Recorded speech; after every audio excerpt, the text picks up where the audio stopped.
and welcome to part 4. I don't feel that I did sufficient explanation to the first definition of the word coincidence. So I'm going to read it again. A remarkable concurrence of events or circumstances without apparent causal connection. Straight away, look at the word causal, C-A-U-S-E-L. So when you see the AU, the gold, do you sell it? Do you sell in or do you sell out? Because it says without apparent. So it's something that doesn't appear in a physical form, but the timing of it does. The beauty of the timing, that's why it's called a coincidence. Without apparent causal connection. Notice in the word connection, you have co at the start, same as co at the start of coincidence. It implies the higher and lower. The duality of this realm is even expressed on the vertical when you consider the lower I and the higher I. Because it is all a dialogue within oneself. We're all individual expressions of a source. It's basically reporting back our experiences. And it's also that theme of testing. In the metaphysical, the test is whatever you're presented with. Are you going to put a judgment on whether it's negative or positive? From my experience, I would say let the negative pass. It may feel uncomfortable, yes. You may not like it, but it is an experience. So you've had the bitter. So if you let that go without reaction, like a nuclear reaction that explodes outwards, there's maybe anger or depression, deep rest, trying to escape from it, going within your shell. It's an opposite, but it's two reactions to a negative. But if you can allow that to pass and stay neutral, and it does take practice, that's the real practice.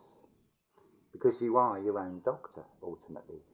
You are responsible for the avatar you are in. It is required to be in a certain state of health for it to function properly, for example. It needs the right fuel going in it. Just like those Tiger tanks in the Ardennes are pretty useless without fuel. And of course they need air support. Just like we need the spiritual support. So we don't want to lose that connection. See, without apparent causal connection. So if you don't see the gold and you sell it, you fail to see the connection. You can't distinguish and you become extinguished by something external. You're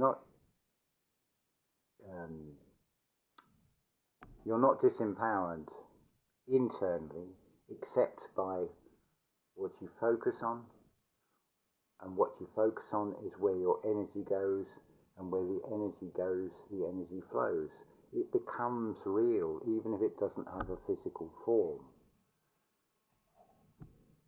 I ask you, if you've ever had an experience of worrying about, have I got that job, or some event that has been presented to you, like paying a utility bill, and you're worrying, the energy you're putting out from that is it's a neutral field. Like attracts like.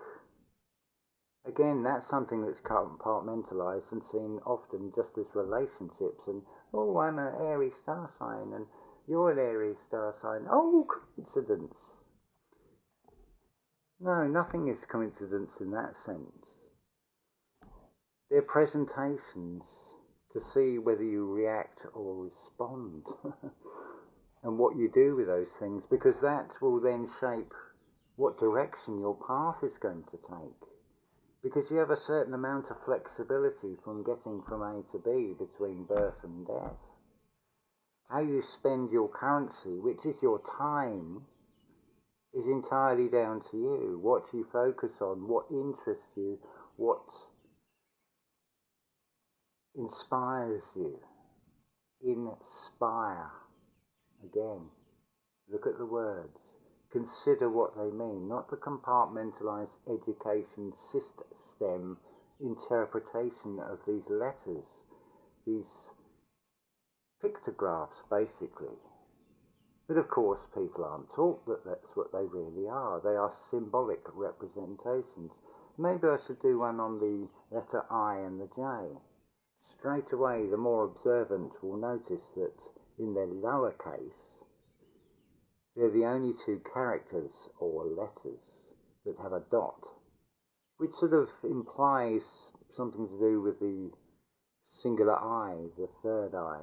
But when you capitalize, those dots are part or incorporated within the embodiment of those two letters I and J, which incidentally are totally interchangeable. This silly nonsense about a missing 1,000 years. It is only missing in the sense of the narrative does not account for them, but they are really there because time in the physical sense is very linear. As I explained over the last few videos, there's far more to time than just one perspective. Love to you all.